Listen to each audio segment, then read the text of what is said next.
10, 9, 8, 7, 6, 5, 4, 3, 2, 1, 0.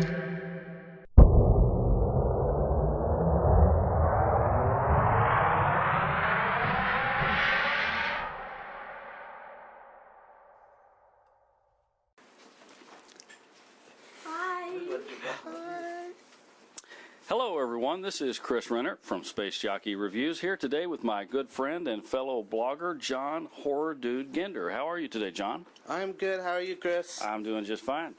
John, it is great to be here today. I planned on interviewing you too, especially since you interviewed me the last time I was here.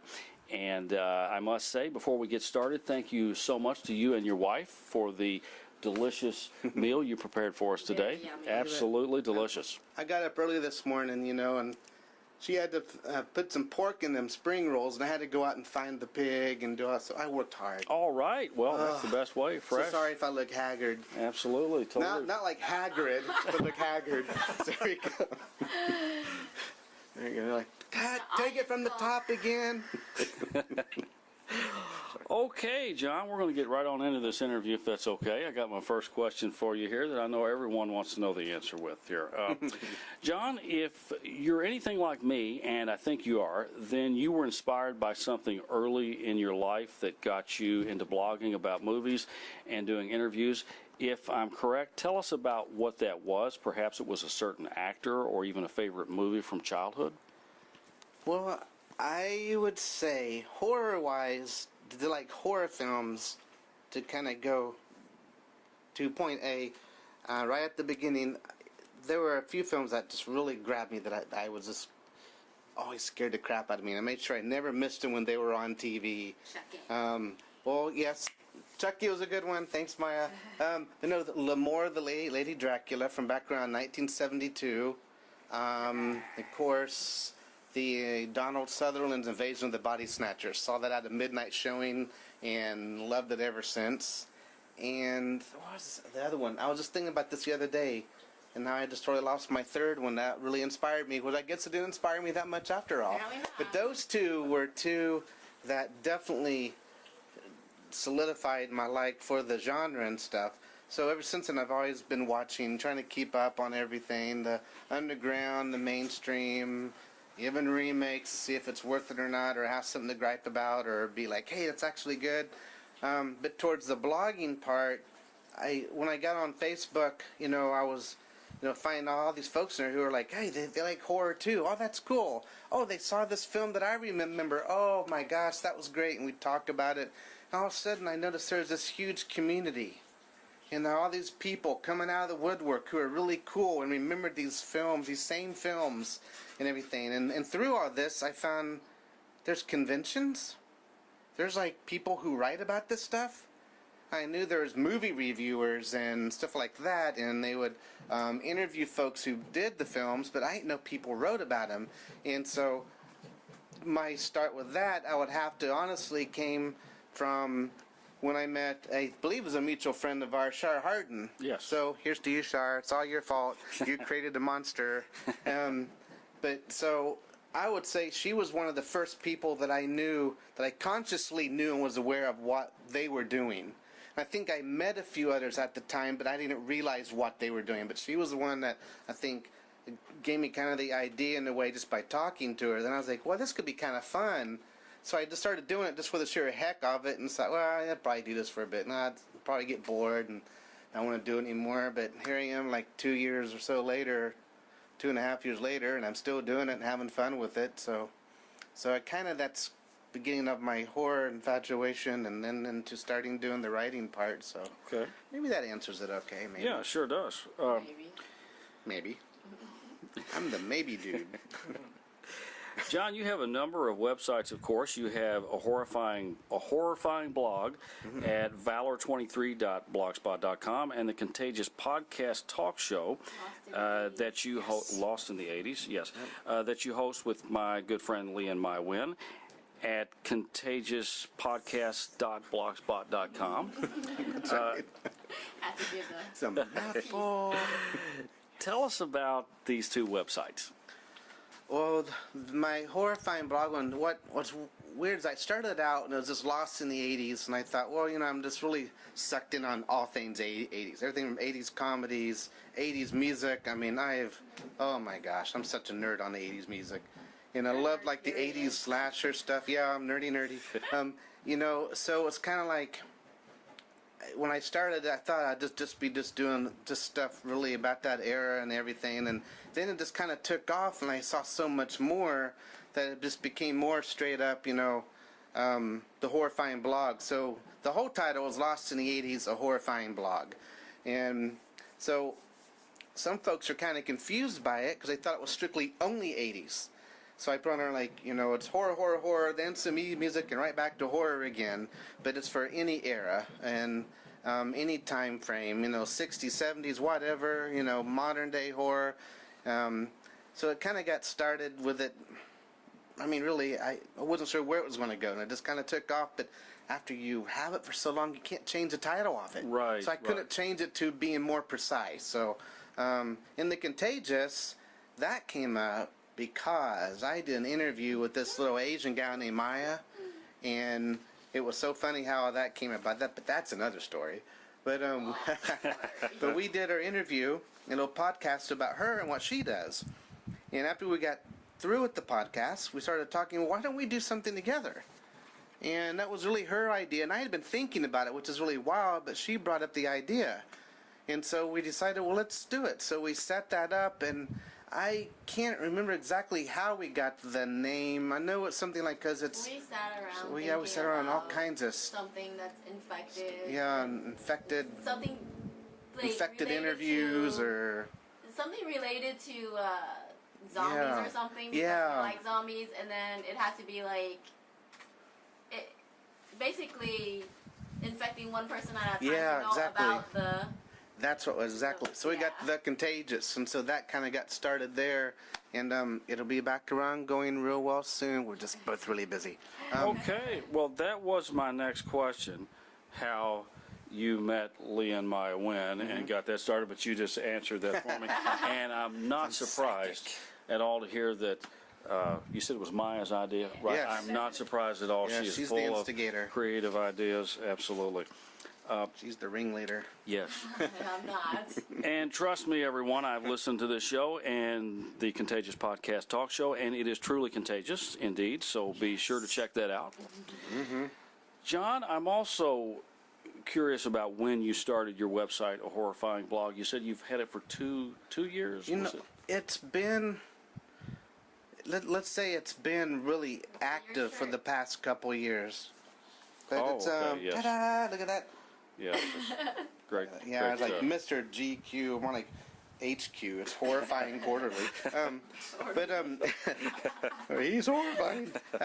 But I started it a while back, and like it was mainly it was going to start off being like music and maybe some 80s horror, and then it just kind of slowly but surely, all of a sudden, wham! It just took off. And so it's been around longer than that, but it's been really active for like the last 2 years. Okay. 2.5 years, something like that now. Okay. And John, the last time I checked the Guinness Book of World Records, you had interviewed more people than anyone else on the planet. Yes. And anyone in the galaxy, according to a galactic record book I've checked also. Yes, but they had to. Those records cannot be confirmed at this time because when they're putting the intergalactic highway, to which the only way to stop that is to remember the answer to life and the universe and everything is 42. But all those, well, if you guys read Hitchhiker's Guide to the Galaxy, something from that's what I was going to say. There we go. Sounded like something from the that went off Hitchhiker's the deep end. Guide. No, that's fine. And so I know you're a great interviewer because I've listened to many of your interviews myself. But how do you manage to get so many interviews with so many great actors and people in the entertainment business? Do you have any special tricks or skills you perfected to be successful? Usually a lot of blackmail photos. Okay. A lot of bribery. Okay. I'm actually independent wealthy. I own most of the corporations in America. Right. And I just really bribe them into doing it. Because if it wasn't for that, I'd be nowhere. I'd still be like slinging hash at some truck stop. But no, I just, in all honesty, it's kind of weird how it's all kind of worked out, because I'm not one of those people that just go out and talk to folks. You know, if I go to a party, I'm always the one that, you know, even after I've been there for a while, unless I know everybody real well, I'm the one sitting on the couch just kind of observing folks. You know, I don't really go out there and do stuff. So this has been something that's been a challenge for me, because I've had to reach out and find folks and find people that, you know, no, honestly, when I started, a lot of them were saying, this person's really easy to talk to. Okay, whew, thank God, heart can slow down. I'll ask them about doing an interview. And it was. And then, you know, the next person, they're real easy to talk to. So I started off, you know, asking folks, you know, who are easy to talk to. And then I got to where I was just basically, hey, this person's doing a lot of stuff, easy to talk to or not easy to talk to. I didn't care. I've kind of gotten the hang of it. I'm having fun with it, and I see how much, you know, it's actually made it easier for me to just to speak with actually complete strangers, really, and hold a conversation about something in common. And so I just send them out the messages and just say, hey, look, you know, I got my site, check it out. Any questions about it, ask me, you know, because I want you to see I'm not just trying to be some weird dude that just wants to talk to a star. I want to put you on here, you know, and I want to know more about what you do. Yeah, well, that's besides the point. I am a weird dude, but you know, and it got to where I've had some folks say, hey, you know what? I'm going to suggest you somebody for a friend on Facebook, because I think you guys would probably have a really cool podcast if you wanted to do one. So I've had some referred to me, and I just, you know, just try to make contact with folks, and sometimes, you know, they'll just bring in somebody else that would want to do one. And I hope I'm answering your question. Yeah, certainly. Yes, I feel like I kind of did, but no, you sure did. Strange, long explanation Absolutely, about it. That's fine. You interview so many people that it seems it could get overwhelming at times. Do you ever just feel like taking a vacation from blogging and interviewing?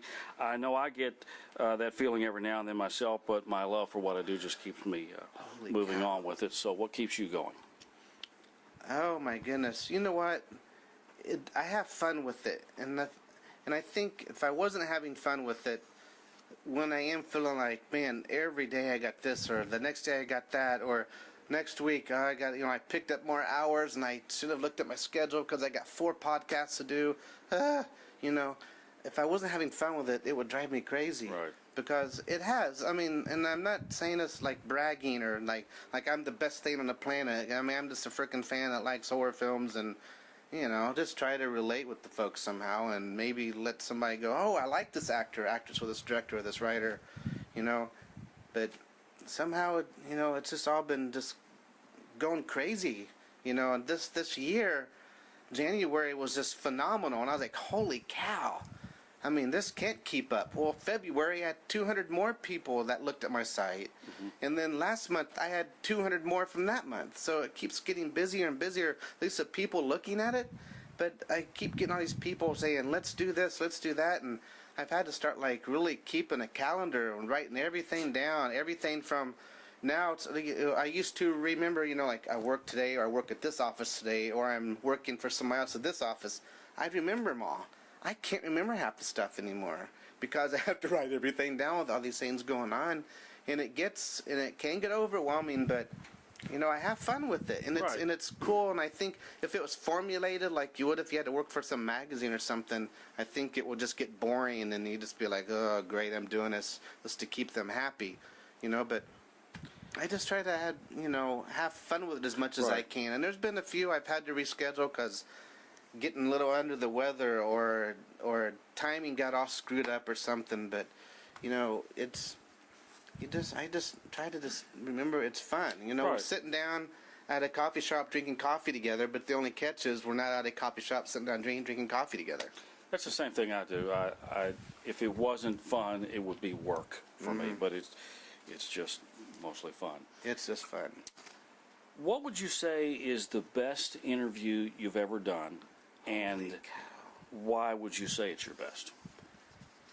Wow, that is a real good one. Good. Because, you know, there's been many that I thought at the time I got through, and even what I learned from it, and what I feel like I personally gained from doing it, and I hope others who listen to it learn something too.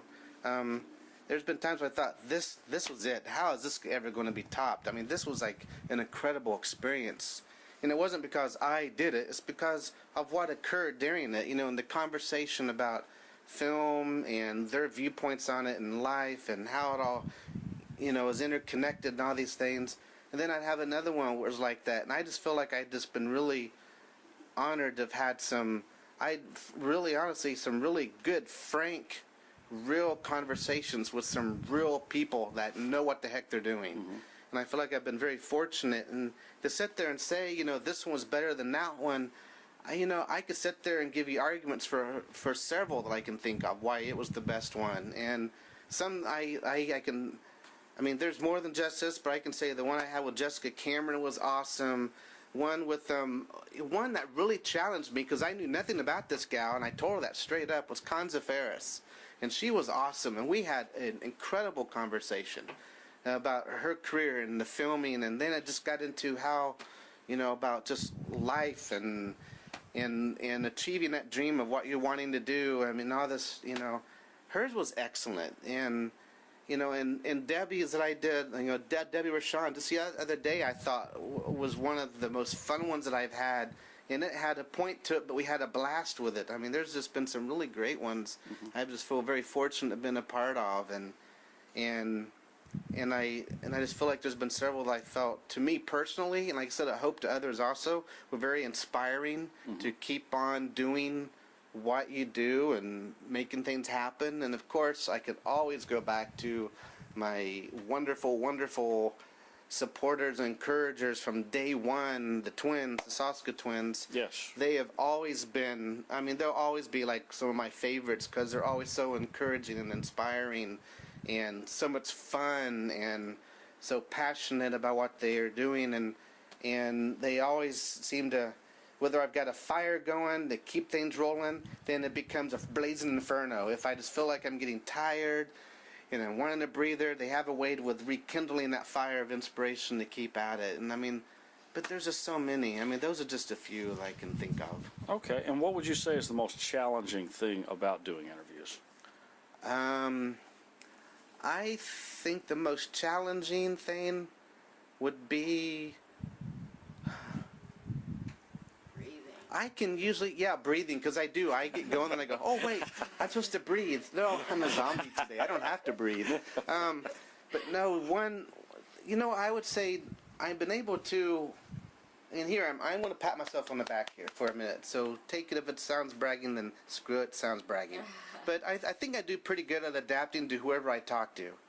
But I think the biggest challenge for me towards a type of interview is I have the hardest time when it comes to authors because I have a hard time reading. I love to read, and I used to read all the time when I was a kid. There was not a moment you would see me where I didn't have a book or a book within arm's reach. And now it's like I got all these books, and it's like, I don't know if it's just today's society, this whole wham, bam, bam thing, that I can't keep the attention, that I have a hard time reading. And I got so many authors who I know are great people, and they write incredible stuff.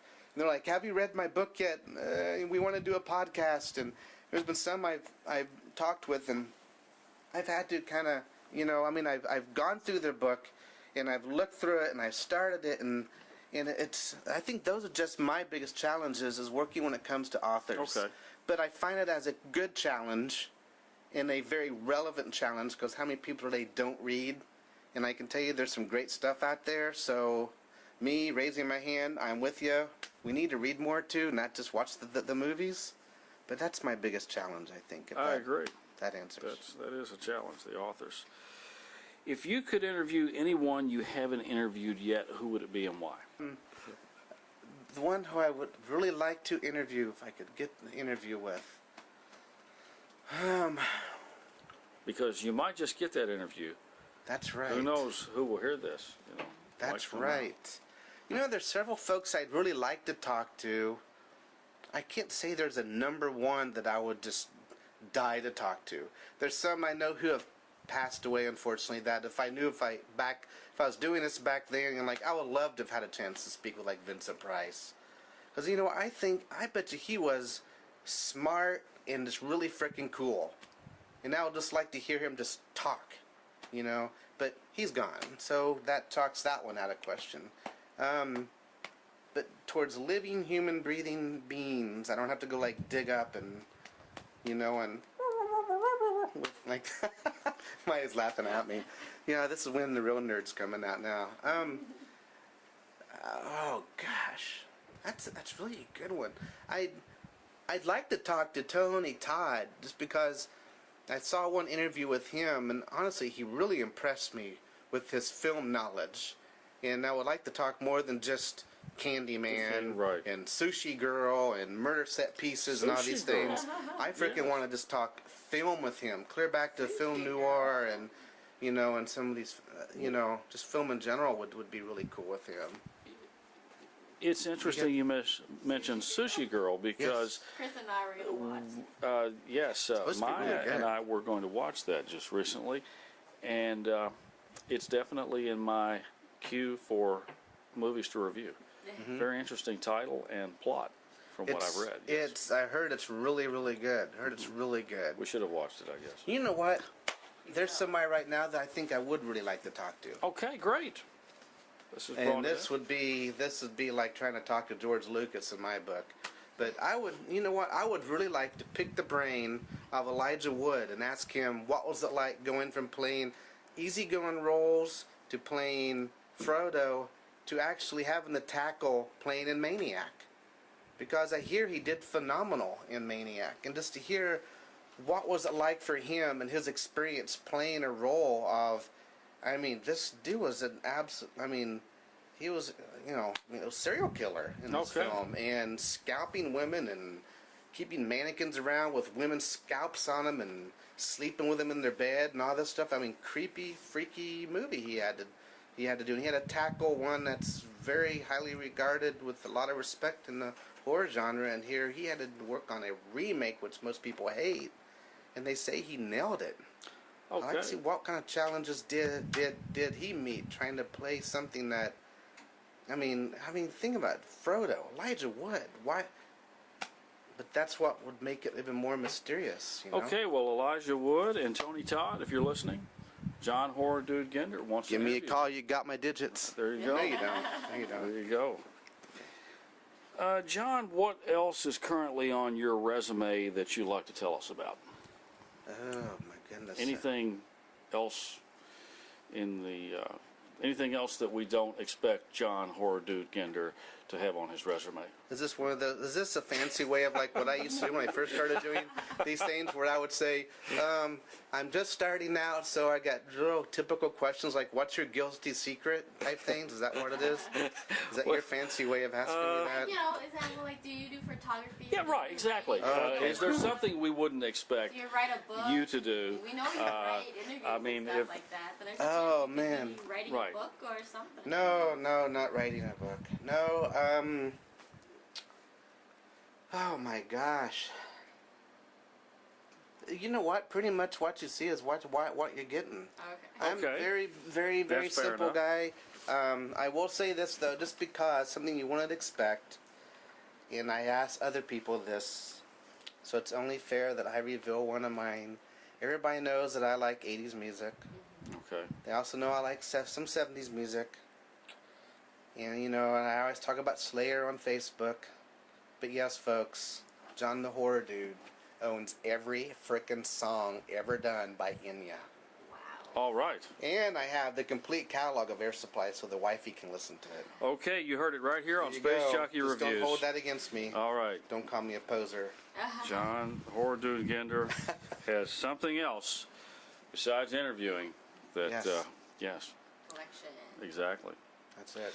Like if that question was asked to me, I collect meteorites and military and all sorts of Cool. other things that people wouldn't exactly associate with movie reviewing, but so I knew there was something else in there somewhere. I'm just all music and film. That's fair That's enough. pretty then. much All about right. it. Yeah, I'm pretty straightforward, simple guy. Well, what else is in the future for you, John? Do you see yourself starting yet another blog or perhaps venturing into something totally different that would surprise us all? No, and probably not. Because right now, I mean, I'm doing pretty good with the Horror-fying blog, and then with Maya's, you know, the contagious. I want to see about us doing more with that as time goes. But you know, I know Maya's busy with all of her projects, which will be talked about at a later date. Stay Okay. tuned. But then also, I just don't seem to be doing another blog right now because just keeping up with the one keeps me crazy. And outside of that, the only like new thing I'm really trying to venture into. I mean, I'm learning this stuff as I go along. You know, like learning how to edit and add little things in there as I go along. And if a call gets dropped or doing a recording, I'll find a way to put something funny in the middle or fun to go in the middle and edit it in. So I'm learning these things as I go. Right. So what I'm learning now is I got a new video camera, so how to move it without me like moving it, and I think it's going slow, but it's like Speedy Gonzalez when you watch it. Right. So I'm learning how to handle that more, to do more like video interviews at conventions and stuff like that. So it'd be nice someday maybe have where I could do just full outright video Skype somehow. But I just got to figure out the program to do something like that. And Me maybe too. Do like that. That was also. So when you figure it out, let me know. I definitely You'll shall. save 'Cause me that some- would be fun. Sharing our secrets. This Save me is That would some. be fun. Yes, we'll be sharing Save me secrets. some work that is. trying to figure it We'll out be myself. Sharing secrets. secrets. Yeah. Some. Well, John, is there secrets. anything else you'd like to add? This is your opportunity to talk about anything I have not asked you. Well, one, you know, it always sounds so cliche and so cheesy, but you know, it's true. And I'm just the horror fan. I just like doing this stuff, but you know, I'm not like some big celebrity dude, and I never will be. And honestly, I don't particularly care to be. That's why I just want to write and have fun with this stuff, you know. And so, but you know what? Without you guys taking a gander at my page, you know, what would be the point? You know, you could say I'm doing it, it's all for me, but, you know, same time, you know, you write a song, unless you got somebody listening to it, it means shit. Yeah, you did it, but it doesn't mean anything, you know, so I just want, you know, thanks for the folks who do come by and check it out. I really appreciate it, and it means a lot knowing that somebody will sit there and find something likable about my little page. You know, they come on there and say that was a great interview, or I really enjoyed this, or I enjoyed that, and you know, it makes me feel good, like I'm actually doing something that maybe is giving somebody a different point of view, or maybe inspiring them because they listened to this whatever podcast that I did, you know. So I just want to tell everybody thank you for taking time to take a listen. And even if you just come by one time and you listen to one and think it was cool and that was it, then great. If you keep coming back, then great. Thank you. I really appreciate it. Okay. Now, John, just when you thought it was over, it's not. Uh-oh. Now I have what I call 5 random questions that are designed to get to know you better personally, and I think you're going to enjoy this. I do bathe every Are you day. ready? Are you ready? Okay. Question number 1. Okay. Uh-oh. Question number 1. If you could go anywhere in the world you've never been before, or even in the universe, since this is Space Jockey Reviews, That's right. where would you go and why? Mars. You are the first one who's ever mentioned a planet besides Earth. You know, honestly, if I could I'm go impressed. to the planet Mars, would be cool, actually. That's a That good would choice. be neat. It's a good But choice. Now, on more terrestrial planes, Okay, so we are getting back to Earth. We are getting back to Earth. Okay. I would have to really, honestly, I'd have to say 2 countries I'd love to go see that I have no connection to, as in like knowing people in them, but I have an infatuation with, because there's so many places I could say I'd love to go see, like Asia, but I've been there. And I've got so many friends in Canada and a lot of people in Europe, but I would love to go to Finland or Iceland, spend some time. Good choice. All right. What's your favorite food, John? My favorite food? Yes. Edible. Bingo! Ding, ding, ding! It's the magic words. You win $10,000 and gets to look at my boob. There we Okay, go. now what is There we go. Woohoo! Dollar picture right there. My favorite food. egg You rolls? know what? The egg rolls are good, though. Yes. That's a good question, because you know what? To me, honestly, one person can make one meal, and I may not like their version, but someone else can make the same thing, and I could love it. So it kind of depends on who makes what, but at the same time, I know if I'm hungry and I don't know what to get, I can always fall back on a good old pizza. All right, good choice. But then, if I like a real good meal, it's like a meal. My wifey's she's Filipino. She's a hell of a cook. She sure so is. Kudos to her and her Absolutely. cooking. So, Yes. Proved it. I love you, and I don't expect anything in return. Oh. Don't read into that. I'm just telling you, I love your cooking too. You're awesome. Your sinigang pork is my favorite meal of all time. Really spicy. Okay. Okay. It's always horror, That was comedy, creepy. action, a little bit of drama. How dare you? And a little bit of romance on the show. Okay, John, if you could go back in time and interview a famous person from the past, not necessarily related to movies, who would it be and why? You know, of course, I always think immediately of entertainment, but there's so many more, because there's so many folks that I think have been really just amazing people. But you know, one person I think it would be cool just to sit down and say, you know what, just talk. Just tell me anything you want to share, whether it has to be about a book you read or the meal you had that you really enjoyed, whatever. But I would love to talk to like John Candy. 'Cause you know what, Yes. everything I heard about him was that he was such an awesome individual.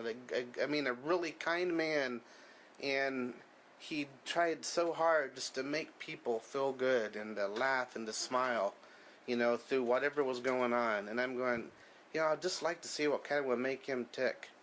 But, you know, he's one of them.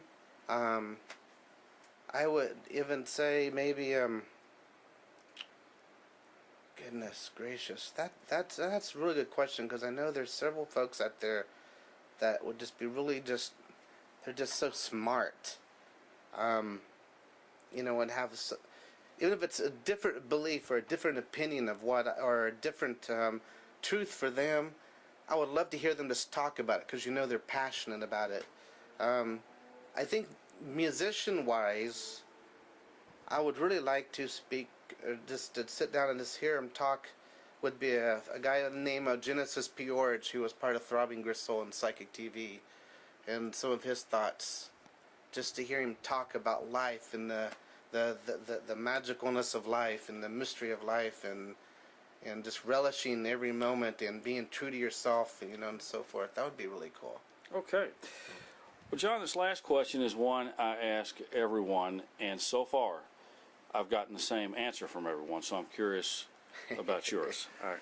No, I don't have the complete Amy Grant collection. Oh, okay. Well, you already knew. No, actually, So- do you think there's life elsewhere in the universe?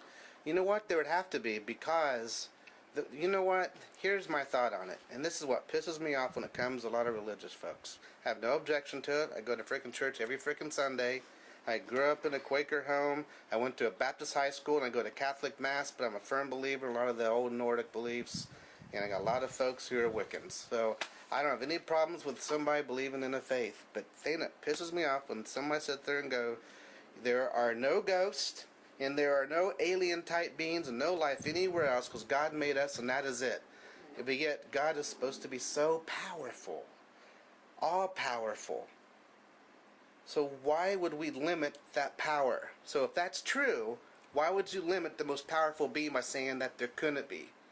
And two, why would it be so elitist that we would think that we are the only living creatures and that we have to rule over everything on this planet and that we are the only living beings? To me, it just seems so elitist.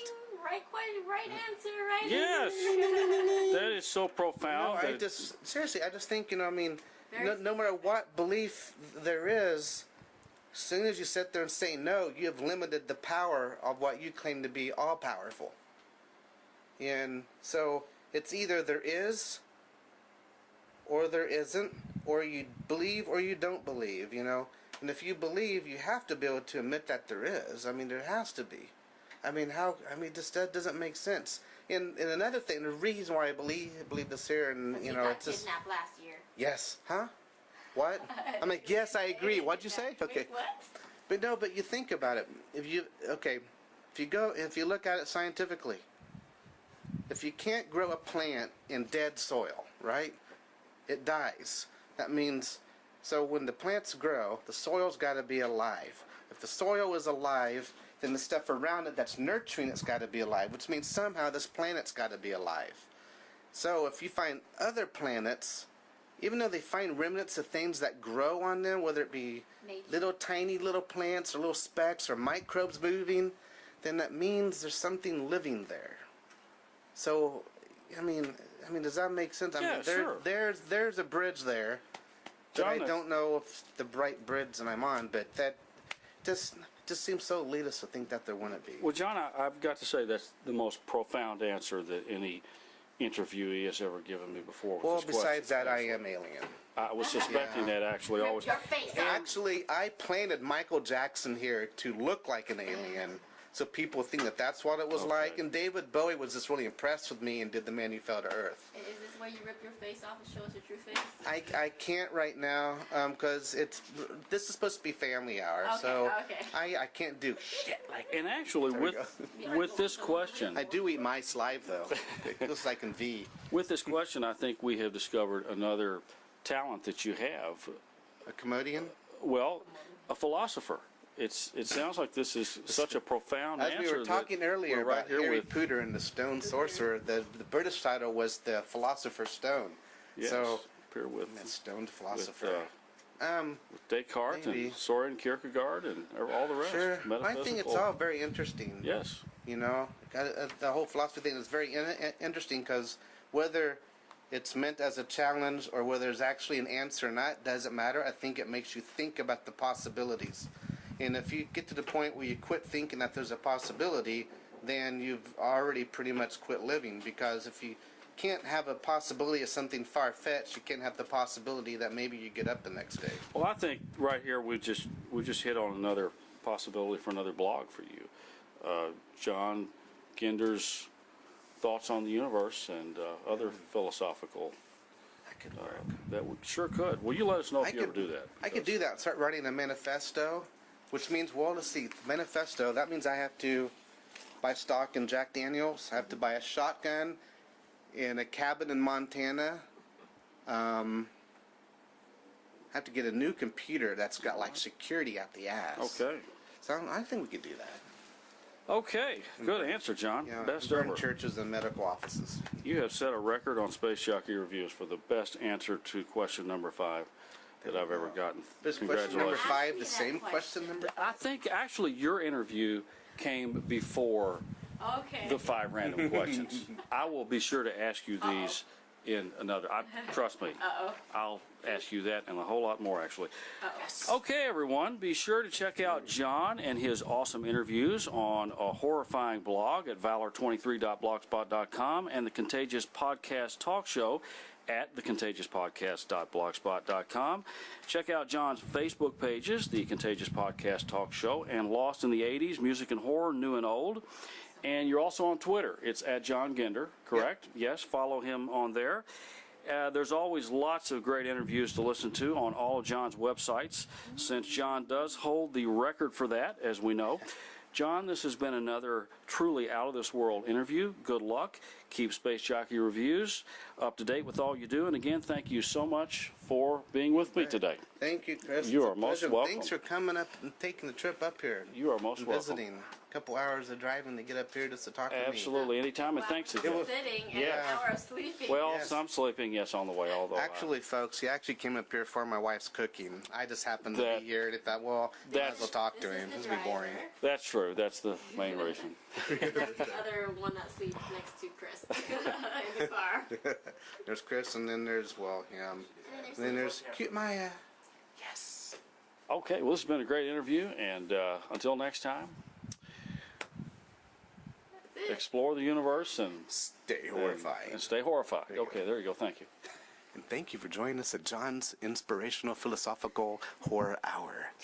And back to you, Chris. 39. Okay, over and out. Space Jockey Reviews, Really? over and out. Cool.